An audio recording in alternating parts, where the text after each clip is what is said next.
Sveiki,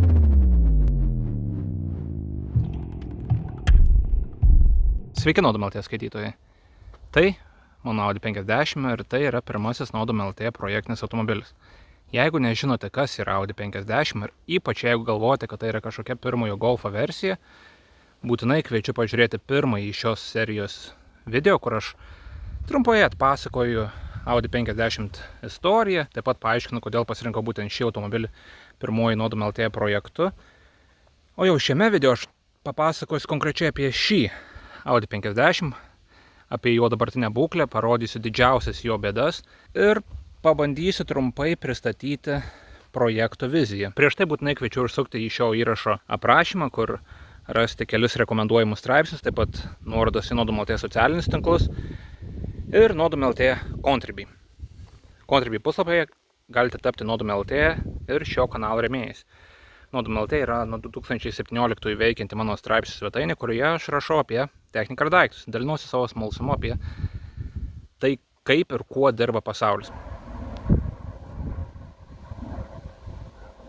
Būklę pristatysiu per 3 kategorijas. Tai yra variklis ir šiaip mechaninė būklė, kėbulas ir salonas. Prieš tai noriu pasakyti, kad Audi 50 yra sukurtas ant Volkswagen A01 platformos, ant Volkswagen grupės A01 platformos. Pirmasis Golfas stovi ant A1 platformos. A01 yra gimininga platforma, tiesiog trumpesnė. Golfas yra maždaug 20 cm ilgesnis už pirmąjį Polo ir tuo pačiu Audi 50. Audi 50 vėliau tapo pirmuoju Polo. Tas pats kėbulas. Būtent tas pats kėbulas tapo pirmuoju Polo. Audi buvo pirmiau, Audi 50 buvo pirmiau, tuomet jis tapo Polo, o Golfas yra modelis, kuris buvo šalia. Platformos giminystė su Volkswagen Golf reiškia, kad ir šio automobilio variklis stovi skersai ir varo priekinius ratus. Konkrečiai šis automobilis yra Audi 50 LS. LS žymi pigesnės komplektacijos Audi 50. Brangesnis Audi 50 buvo žymimas GL raidėmis, turėjo šiek tiek daugiau galios, šiek tiek daugiau papildomos įrangos salone, šiek tiek tokių daugiau privalumų. LS turi 1,1 litro variklį, kuris yra karbiuratorinis ir atmosferinis. Visi varikliai buvo atmosferiniai Audi 50 kėbulė.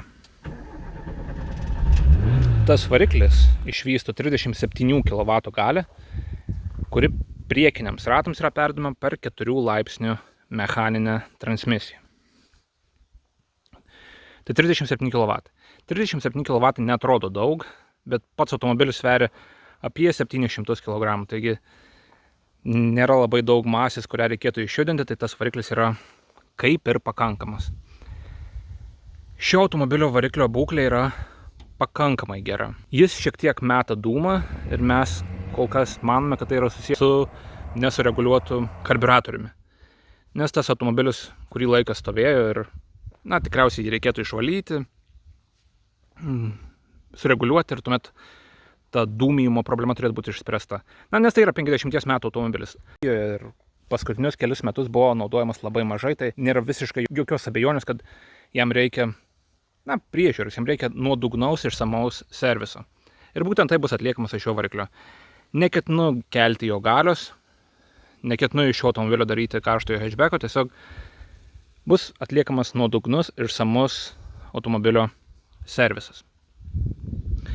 Sankabos ir transmisijos problemų nesu pastebėjęs jokio variklio skysčių nuotėkio, taigi, kaip ir tokio labai išsamaus perrinkimo gali ar neprireikti, bet kai pradėsime ardyti, tai gali labai greitai pasikeisti. Nesu turėjęs karbiuratorinio automobilio, tai bus labai įdomu su juo susipažinti ir pažiūrėsime, kokias problemas galime atrasti ir kokius sprendimus galime sugalvoti. Taigi bus atliekamas nuodugnus servisas. Reikia keisti išmetimą, jis yra stipriai parūdėjęs, atrodo, kad skylių nėra, bet jis yra stipriai parūdėjęs ir gerai, tegul reikės pakeisti išmetimą, bet jis bus keičiamas ne sportiniu išmetimu, bet kažkuo moderniu, kas galbūt skamba šiek tiek geriau, bet nebūtinai garsiau.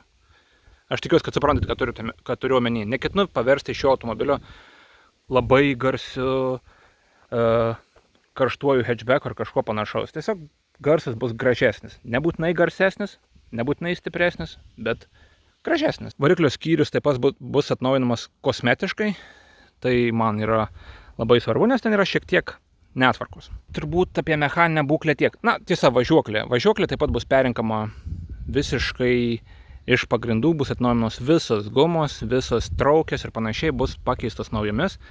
Ne dėl to, kad jos yra blogos būklės, bet dėl to, kad aš noriu, kad šis automobilis būtų patikimas, patogus ir stabilus. Šis automobilis beje turi būgninius stabdžius gale ir diskinius priekyje. Šio automobilio kėbulo būklė nėra ideali, sakykime taip, tai yra jau švelniai tariant. Jis turi didelių žaizdų, jis yra pažeistas rūdžių, nes 50 metų gyveno Švedijoje. Švedijoje žiemos yra šaltos, o keliai yra sūrus. Druska, kaip žinote, labai sparčiai ėda automobilius.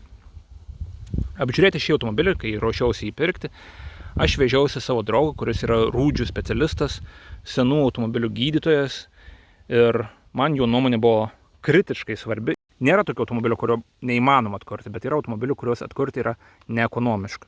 Turint omenyje, kad tai yra masinės gamybos automobilis, tikrai ne vienetinis, ne Ferrari ar kažkas panašaus, aš tiesiog nebūčiau atkūrinėjęs jo iš mažyčių rūdžių gabalėlių. Bet tas mano draugas pasakė, kad jo būklė yra stebėtinai gera. Nes nors jis turi rūdžių, jos nėra katastrofiškas, jos nėra pažeidusios konstrukcinių elementų. Didžiausias žaizdos yra retos ir nesiaubingai išplitusios. Rūdžių metastazių yra visur, bet tos didžiausios skylės yra gana retos. Čia beje yra viena iš jų. Nors galbūt netrodo kaip kažkoks labai didelis pažeidimas, per čia sunkiasi vanduo ir jis yra išpūdęs dalį bagažinės dangčio. Dar viena skylė yra čia, vėlgi nelabai didelė, bet kadangi metalas yra išnykęs, šis automobilis čia neturi purvasio. Nuo čia jis yra nuimtas, kad nenukristų, o nuo čia jis yra greičiausiai pamestas. Žaizdelių yra visur, bet jos nėra katastrofiškos. Ir šis automobilis tikrai gali būti išgydytas. Jis ir bus išgydytas. Jis bus kapitaliai remontuojamas, visas kėbulas bus nušveistas iki nuogo metalo. Visos rūdys bus išpjautos iki sveiko metalo ir užvirintos. Kai kurios detalės gali būti keičiamas, pavyzdžiui, šis sparnas. Kaip gerai, kad tinka nuo Polo, nes tai yra tas pats kėbulas, gamintas tose pačiose štampavimo formose. Po šią juostą yra tikriausiai kažkas negražos, galite įtarti. Čia trūksta chromo. Chromo detalių trūksta ir kitur. Vienos chromo juostelės trūksta čia apačioje. Durų rankinėlis yra skirtingos abiejose pusėse. Abiejos rankinėlis yra neoriginalios. Trūksta bamperio ant galiuko čia ir vieno gale. Juos beje aš galvoju atkurti 3D spausdintuvais. Jų šiaip netrūksta, juos įmanoma įsigyti, bet aš galvoju, kad tai būtų galimybė parodyti, kaip 3D spausdintuvai gali pasitarnauti automobilių restauracijoje. Šio automobilio dugnas buvo dengtas antikorozinė danga.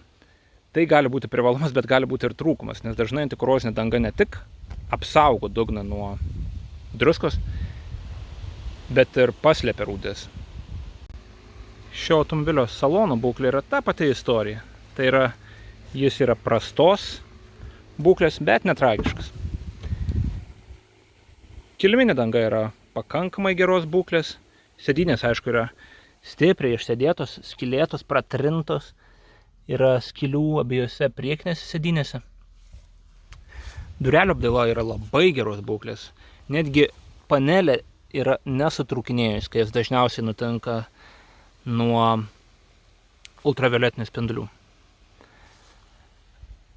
Kai kurių plastikų iš tikrųjų trūksta, kaip ir šio bagažinės plastikai yra šiek tiek sutrūkinėję. Yra įtrūkęs vairas, bet labai nežymiai. Aš neketinu netgi to kažkaip remontuoti. Šis automobilis beje vis dar yra nevalytas, aš tokį nusipirkau, tokį parvariau ir tokį noriu parodyti jums. Yra tokių įdomių nusidėvėjimo ženklų, kaip pavyzdžiui veidrodėlis yra nustrynęs, saulės skydeliai yra susidėvėję, nes jie buvo minkšti ir yra tiesiog, sudėvėti. Yra nuimti šitie skydeliai, sakykime, apdaila, jį turėtų būti aukščiau. Ir aš turiu nuojautą, kad jie buvo nuimti. Jie nenukrito dėl kažkokių priežasčių, buvo nuimti dėl to, kad šiame automobilyje gyveno graužikai.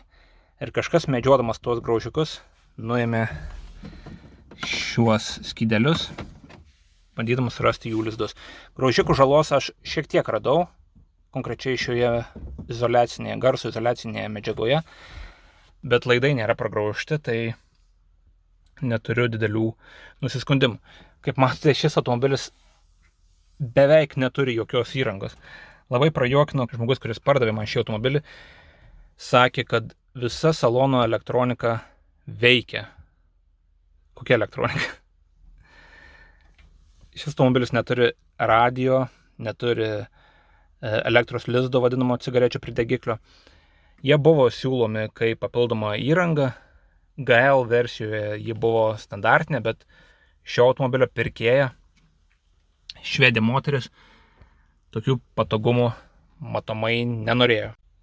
Galinės sėdynės būklė yra gerokai geresnė. Ji buvo naudota žymiai mažiau, yra tampresni apmušalai ir nėra skylių, bet aš turiu mintį, kad visą saloną reikės tikriausiai persiūti. Galiausiai leiskite pristatyti šio projekto viziją. Tai yra, kuo šis automobilis turėtų tapti pasibaigus jo resto modifikacijai. Ta vizija nėra kažkoks akmenyje iškaltas planas, jį tikrai gali keistis. Aš neketinu šio automobilio paversti karštuoju hatchbacku. Aš nemanau, kad tai tinka Audi 50 dvasiai, tai netinka man. Aš noriu kostiuminio,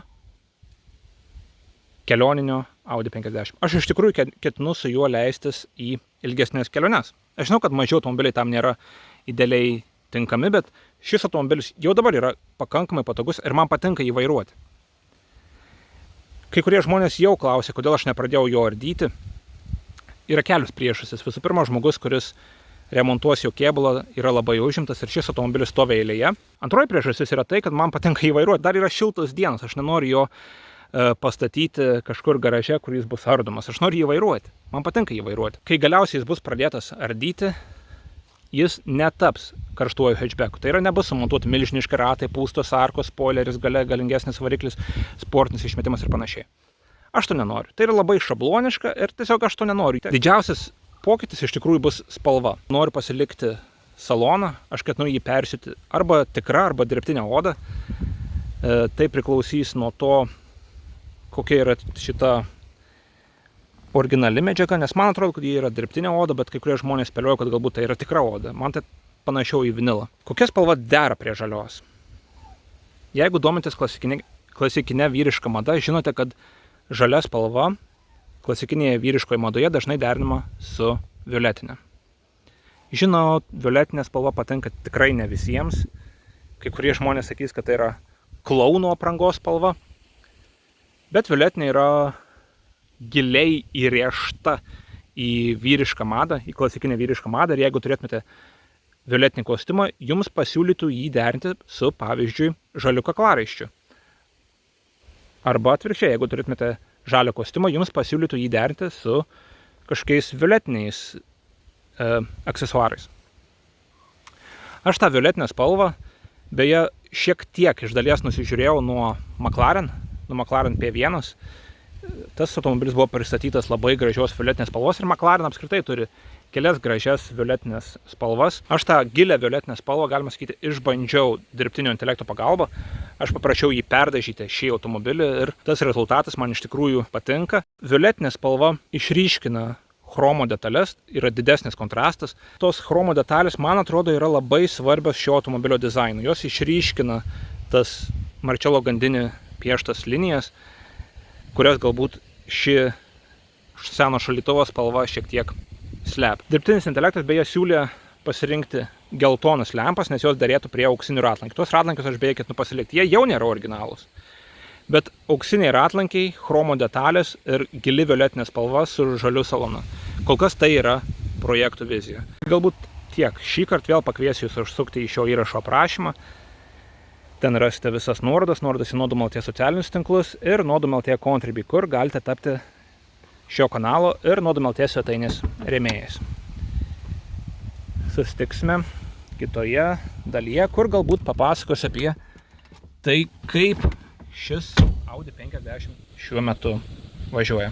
Ačiū ir iki.